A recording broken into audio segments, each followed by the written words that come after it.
Good morning. Good morning. My name is Suzanne, and you are welcome. Welcome to the Center for Spiritual Living Modesto. We are so glad you're here. For those of you who are familiar with religious science or science of mind, you know that our name has changed, but we have a more inclusive feeling. We still teach the same principles of new thought. Our vision for the center is celebrating the presence of God in all. If you are interested in meeting like-minded people, growing spiritually, and learning how the universal laws operate in your life and how you can use them to create a more abundant, joy-filled, and prosperous life, you are in the right place. It is my pleasure to introduce Rod Loomis, our guest singer this morning. Well, thank you. It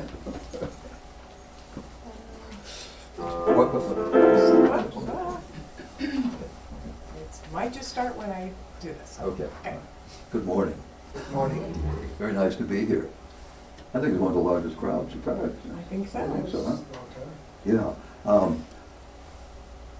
I heard this song. I mean, it's an old song. I heard it as we're driving in the car, and I thought, oh, this would make a great song for New Thought churches. And it's Johnny Mercer, Harold Arlen song. Yes, ma'am. Okay.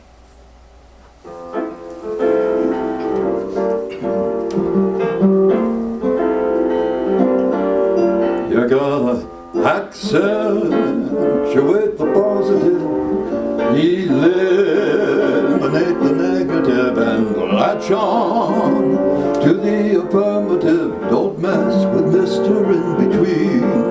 You gotta spread joy up to the maximum, bring gloom down to the minimum. Have faith or pandemonium is liable to walk upon the sea. To illustrate my last remark, Jonah in the whale, Noah in the ark.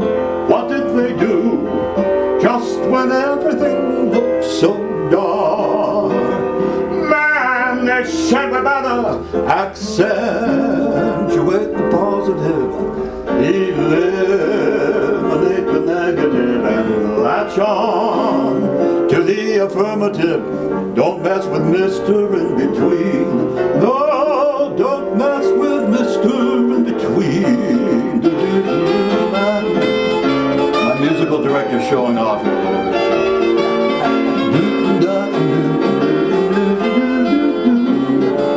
You can clap if you feel like it. If people feel like moving a bit.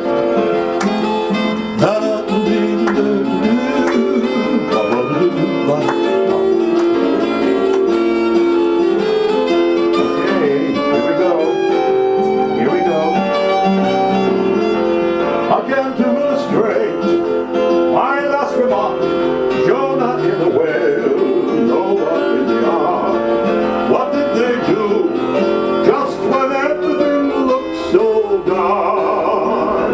Man, they said we better accentuate the positive, eliminate the negative, and latch on to the affirmative.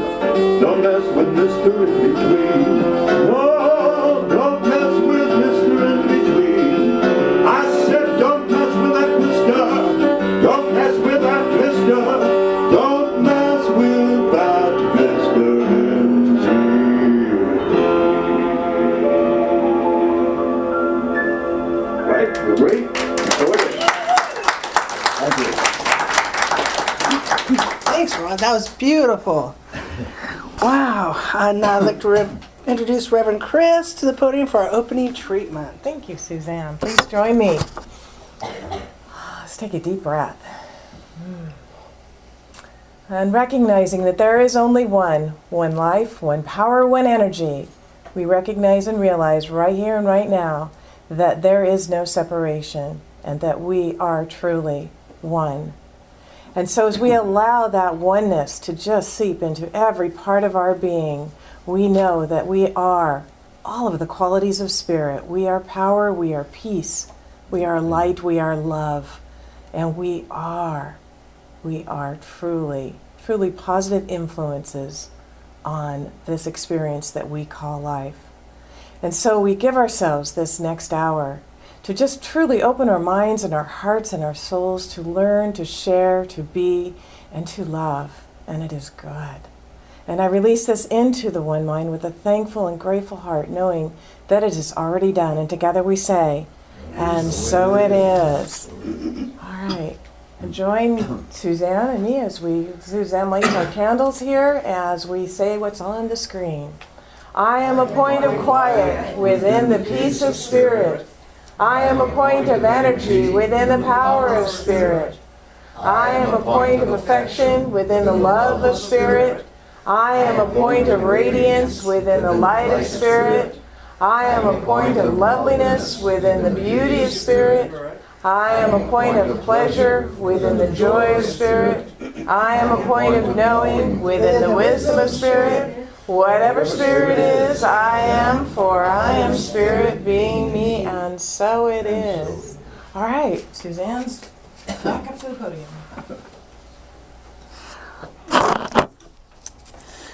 Okay, we have our announcements. Okay. Well, we are grateful to have Rod Loomis here as our guest singer this morning. And also we have our April and May Creative Thought magazines available at the front for $3. Let's see, and the older editions are available for free in case you just want to check it out. We also have April and May Science of Mind magazine, which is different from the Creative Thought. The magazine, they just have wonderful words of inspiration. And the magazine is $4. Next Sunday is our board meeting for April, and everyone's invited. Be sure to check out our website at cslmodesto.com, and you can listen to Reverend Chris' talks and find out more information about our upcoming events here at the center. You can also like us on Facebook. Another way to get updates for the center and sharing upcoming news and events. And please join us afterwards for coffee, and it looks like chocolate cupcakes. And chocolate chip cookies. And it's Doug's birthday. I think we should sing happy birthday. I think we should sing happy birthday. There you go. Okay. Happy birthday to Doug. Thank you. Let's All do it. right. Ready? Oh, ready? Yeah, let's do it. Happy birthday to you. Happy birthday to you. Happy birthday, dear Doug. Happy birthday to you. And many more. Yay. Scooby-Doo lunch. So the chocolate cupcakes are for Doug. The chocolate cookies are for everybody. Yes, please. Great. Cupcakes for everybody. Great, Chocolate great. chip cookies if you want. Oh my goodness. Ooh, yes. Okay, and then Bad choice. see our affirmation for April, and next week we'll have them out on the front desk so you can pick them up, put them in your pocket, and carry them with you. So let's begin together. I am the generosity of spirit, and my spirit is generous. I am a God in motion, and I move with flow of God. I am love in action, and I love it. Wonderful. Okay, we have our selected reading for the day. Love in action. Did that go along with our Love Modesto this last week? Yes, I did. Okay. Love in action. She smiled at a sorrowful stranger. The smile seemed to make him feel better. He remembered past kindness of a friend and wrote him a thank you letter. The friend was so pleased with the thank you that he left a large tip after lunch. The waitress, surprised by such a size of a tip, bet the whole thing on a hunch. The next day she picked up her winnings and gave part of it to a man on the street. The man on the street was grateful. For 2 days he had had nothing to eat. After he finished his dinner, he left his small dingy room. He didn't know at that moment that he might be facing his doom. On the way he picked up a shivering puppy and took him home to get warm. The puppy was so grateful to be in out of the storm.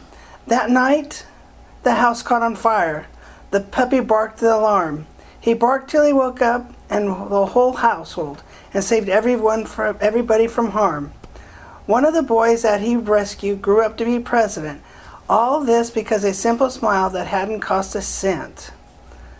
You may never know when we start by being love in action, but we can know it will be good. Great story. It doesn't say who the president was. I would say it was Truman. Okay, I got it here. You don't know. You wrote the. You don't know. He's the only one that was like down to earth, common. Okay. Now join us for our Namaste greeting. Namaste. I honor the place in you in which the universe dwells. I honor the place in you which is of love, of truth, of light, and of peace. When you are in that place of you, and I'm in that place in me, we are one. Namaste. Greet your neighbor.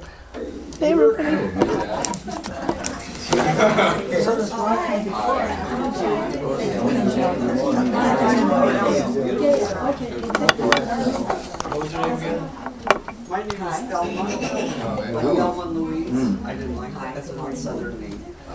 Well, I guess I'm too young to remember. I No, not very many people named that. probably never saw. Hey. And hello, everybody. It's good to be back. I was in South America and I went into a lot of cathedrals, but nothing is quite as spiritual as our little home here. They all seemed a little cold. Of course, I don't understand Latin, but they were pretty. But the heart of the whole soul is where we're at.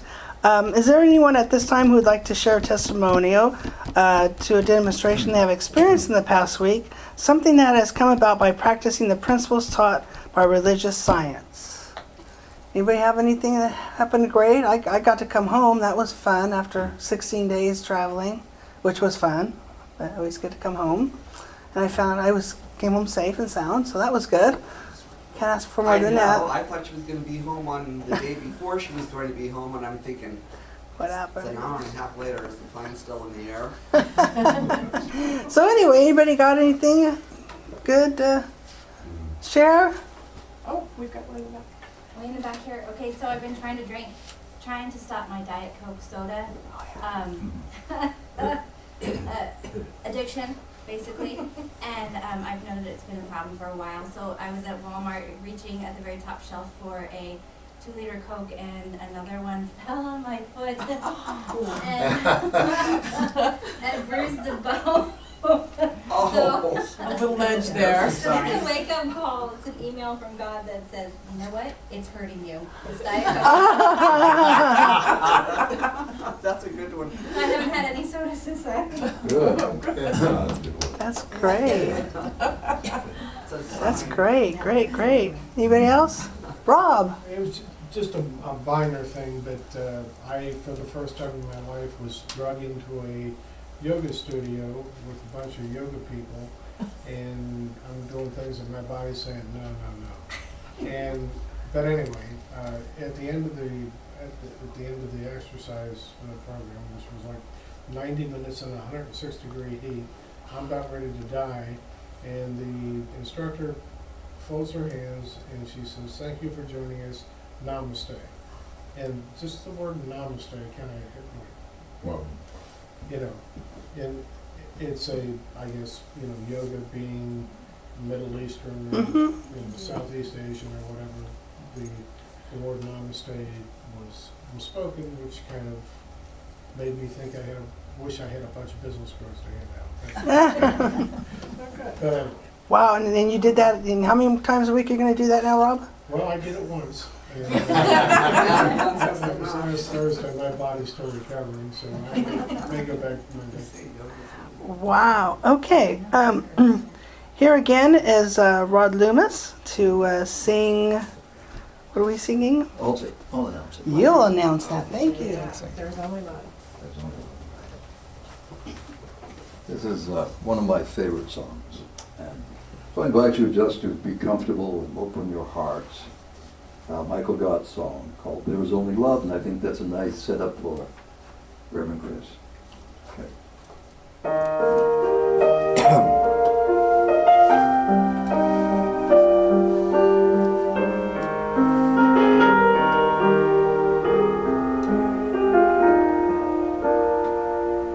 in this moment, in this place, I remember who I am, letting fear and worry fall away from me. I open my eyes to see there is only love. There is only love. Love that heals, love that sets me free. There is only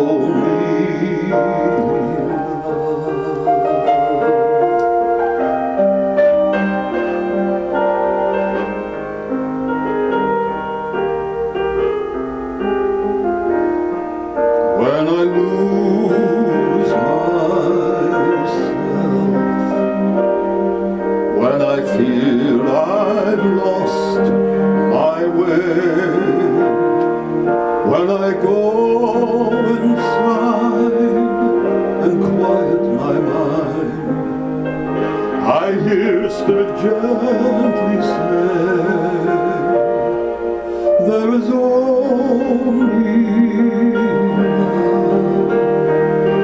there is only love, love that heals, love that sets me free. There is only love, there is only love, there is only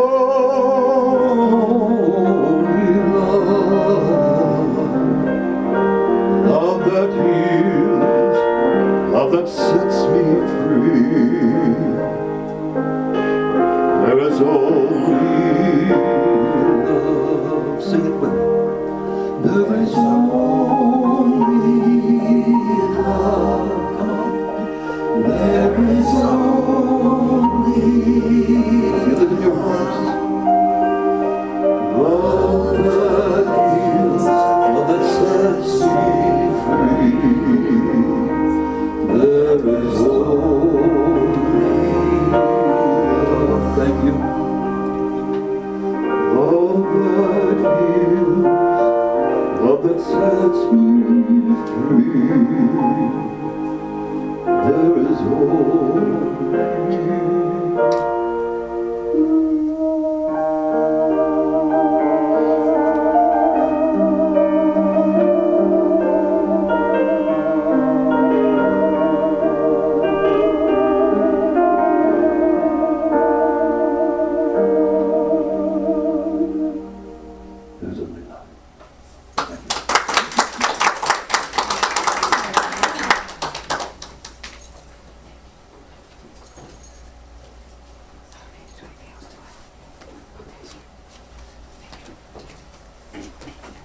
Thank you, Rod. That was amazing, wasn't it? Oh my gosh, absolutely amazing. And a perfect introduction to what I'm talking about today, which is loving love in action. So this month our theme is love in action, and our theme quote is from Mother Teresa, who once said, "Love cannot remain by itself. It has no meaning. Love has to be put into action, and that action is service." Sacred service, and the first time I ever heard of sacred service was at Reverend Sandy's church in Sacramento. Sacred service, also called seva, as it's called in the Eastern traditions, is a very powerful and a very mysterious practice. Through sacred service, we consciously immerse ourselves in the flow of life, which brings about our own spiritual and personal transformation. That's an interesting concept, isn't it? When we intentionally serve others, we bring about our own spiritual and personal transformation. Wow, what an idea. And today we're going to explore what that is all about. And we'll look at that today and actually throughout the entire month. But first, I want to have a little conversation about service and serving others. Is that okay with everyone? Let's just talk about this for a second. Sometimes when you hear about service, do you have those feelings of obligation that bubble up a little bit? Or maybe you have that thought, oh my gosh, they're going to ask me to do something and I have so much on my plate already. How can I do one more thing? You know, that kind of has that overwhelmness feeling there. Or do you remember maybe perhaps there was a time someone asked you to do something and they said, oh, can you give an inch? But really they were asking for you to give a mile. And by the end of it, you felt just a little, maybe a little taken advantage of. You know, that maybe, can you relate? Anybody relate to any of these things? I know. But you came to church today anyway. Thank you. I'm so glad that you're here. It's a good thing to be recognized for the service that we do, but I want you to get a couple more attaboys, you know, for what you do. I want you to get more than just those attaboys for the things that you do. I hope you and all of us gain a new perspective on the idea of service and move into a clear realization that there really are deep and rich personal reasons to engage in what we call, as we cultivate the idea of loving love in action. So, we're going to look at two different perspectives and attitudes that one can have on service. The first one is called self-fulfilling. And self-fulfilling service looks a little bit like this. We serve in an attempt to gain self-worth or to feel better about ourselves. It does feel good when we do something for someone else, doesn't it? We serve also in order to get, quotations, approval, to get satisfaction, to get praise, to get attention, to get love. The list really could be endless. We talked about this really in our Dare Greatly book study that we just had, the many reasons that we do things to please others and to feel like we're wanted and a part of something. We give out of a sense of pity or fear or concern. We're so concerned or afraid or upset about something, and we need to somehow heal that concern, that fear, that upset. So we help. We serve with a sense of obligation or with a somebody's got to do it attitude. Gee, nobody else is going to do it. Somebody's got to do it. I'll have to do it. And that one, you know, somebody's got to do it. It's usually done with the back of the hand velcroed to the forehead, isn't it? Yes. I guess I'll do it. Nobody else is stepping forward, right? We give from our ego. Look at me. Yeah, look what I'm doing. You know, see me? Are you watching? Because I'm doing this, right? We want to be seen as terrific because we're out there serving. We know, we've seen people that, you know, step right into the limelight just as something is coming down, right?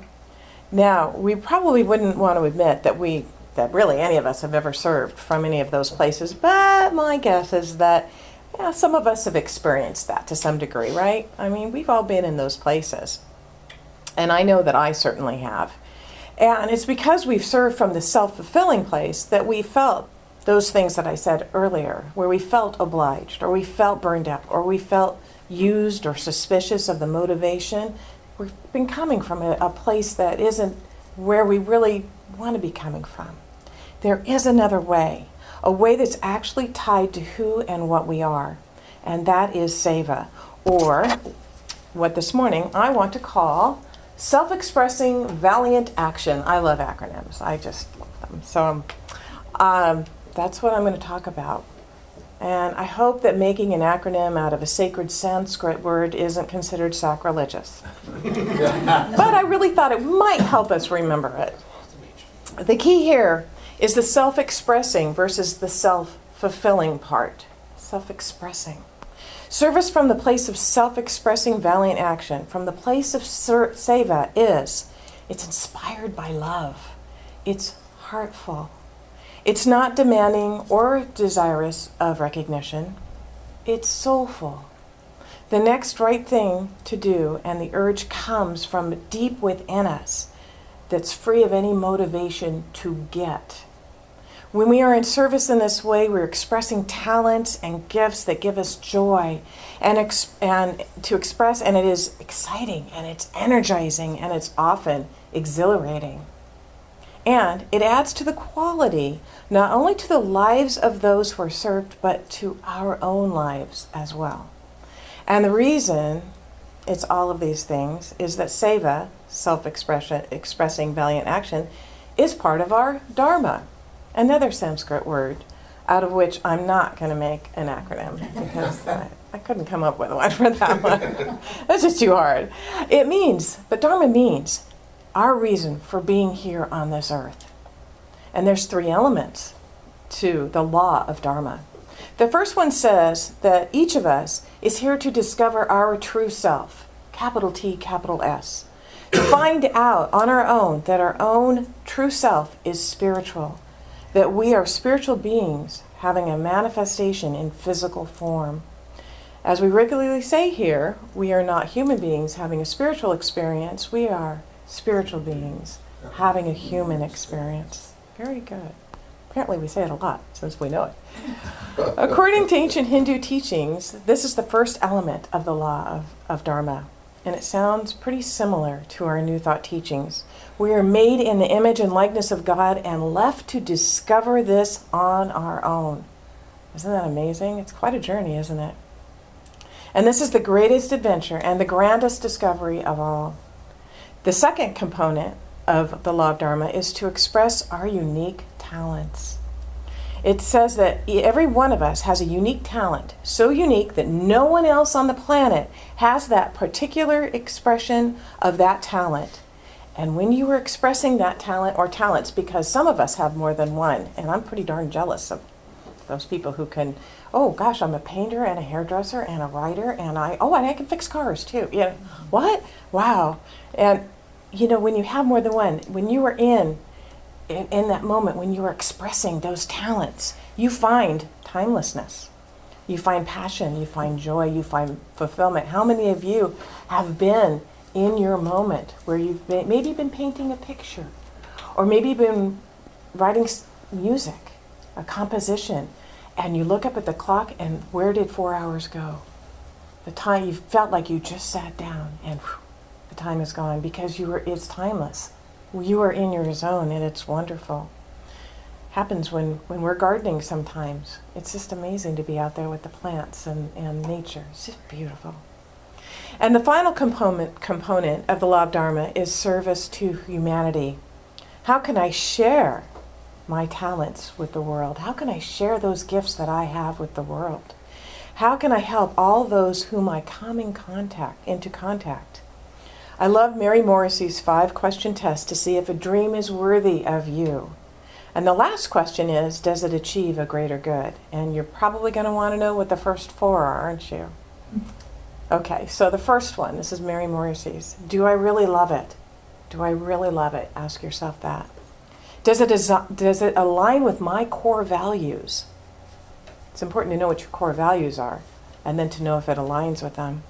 Does it require me to stretch and to grow? Do I need help from a higher power? Do I need help from spirit to make this happen? And finally, is there good in this dream for others, or does it achieve a greater good? So those are the 5 questions to ask. And I love what Dr. J always says too, your dreams are waiting for you to come true. You know? Isn't that the truth there? And I think that answering these 5 questions allows you to know if your dream is ready for you to come true there. So supportiveness or service to others is also one of the 4 cardinal virtues described by Lao Tzu. When you extend yourself in the spirit of giving, helping, or loving, you act as God acts. When you shift your attention off yourself and ask the universal mind, how may I serve? You automatically remove ego from the picture. And with the ego set aside, you go from edging God out, which is our acronym for ego, to being more like God, to being more God-like. When you combine the realization of your spiritual nature with sharing your unique talents in service to humanity, then you are living your Dharma. And when you are living your Dharma, magic happens in your life. Or as Deepak Chopra says in his book, The 7 Spiritual Laws of Success, When you combine the ability to express your unique talent with service to humanity, then you make full use of the law of Dharma. And when coupled with the experience of your own spirituality, the field of pure potentiality, there is no way you will not have access to unlimited abundance, because that is the real way abundance is achieved. Here's the spiritual truth. Seva, self-expressing valiant action. It's one of those wonderful spiritual paradoxes, and Chopra tells it in the 7 spiritual laws of success. He says, when your creative expressions match the needs of your fellow humans, then the good of the universe will spontaneously flow from the unmanifest to the manifest, from the realm of spirit to the realm of form. You will begin to experience your life as a miraculous expression of divinity, not just occasionally, but all of the time. All of the time. And you will know the true meaning and true joy of success, the ecstasy, the exaltation of your own spirit. You don't serve to get, but in the serving you do, because this is how life works. I want to recognize 3 people who practice seva, selfless expressing valiant action, here today. One of those is Rob. He offered his treasure, he offered his countless hours of volunteering to get our projector, our screen, our media, our computer, all of that in working order so that we could enjoy the beautiful music and the sound and the way the talks are written and being able to sit here. Rob has given that. Selfless service. Selfless service. It's just been wonderful. And Barb, who isn't here today, she too has been a part of that. And in addition to that, Barb hand sews each and every year a beautiful quilt that she donates to the Big Sky Retreat. That is her selfless service, pouring her love, her creativity into that as a gift to raise money for that retreat. And that is just an amazing gift. And if you've seen her quilts, they are awesome. They're just wonderful. And finally, Suzanne. Oh my goodness. And I'm not touching on everyone because everyone gives, and it's just wonderful. I'm just picking on these 3 today. She manages month to month our finances, and she keeps us on track. And that is a huge job. And I want to ask you, do you notice that the gifts that we're in awe of in others are often the very gifts they go, oh, it's nothing. Or it's joyful. It's joyful. It's joyful. Suzanne loves working with numbers. She loves working with numbers. Rob is so good with technology and figuring things out. It's amazing. Polly had amazing gifts with sewing and with cooking, and she loved it. But for me to consider even sitting down with a needle and a thread, it gives me an anxiety attack. And when I think about the treasures and, doing what the treasurer does and dealing with balancing a checkbook, oh no. I mean, these are things, but so you can recognize that it's your gift when it's something that brings you joy and something you love to do. Rod loves to sing. Oh, you don't want to hear me sing. I don't have that gift, and it would be difficult and painful, not just for me, but for all of us. We have the happiness whisperer. And we have the happiness whisperer here, who loves to share her knowledge of happiness and loves to give that. And these are all, and I know Dawn works with children at the high school. These are all amazing gifts, and you think that it's just what I do. It's just what I do. Doug can fix anything. It's amazing. It's just what I do. Rich but for those, good coffee. Rich makes good coffee. he makes a darn good cup of coffee. But you have to realize that it is, and honor that gift within you that you have. And don't poo-poo it just thinking, oh, it's nothing, because it isn't. It is something so tangible, so important, that when you share it with others, it brings joy, it brings love, it brings greater things. I know Gail is an artist, and her paintings bring beauty. And, when you share your gift like that, when you do that, you are expanding the world, not just for yourself, but others. So don't poo-poo it, and don't go, oh, it's nothing. It isn't. It's huge. It's really important. Mother Teresa once said, we can do no great things. We can only do small things with great love. How's that? Let's just pick a small thing to do and do it with great love. That's easy. What the small woman practiced absolutely transformed the thinking of millions of people on this planet about what a difference that one person can make. Who hasn't heard of Mother Teresa? Amazing, amazing. So today, go into everything you're doing, every conversation you have, and seek not to do great things, but to do small things with great love. And you will have fulfilled your dharma. You will have engaged yourself in seva, and you will find that you and humanity are blessed beyond measure.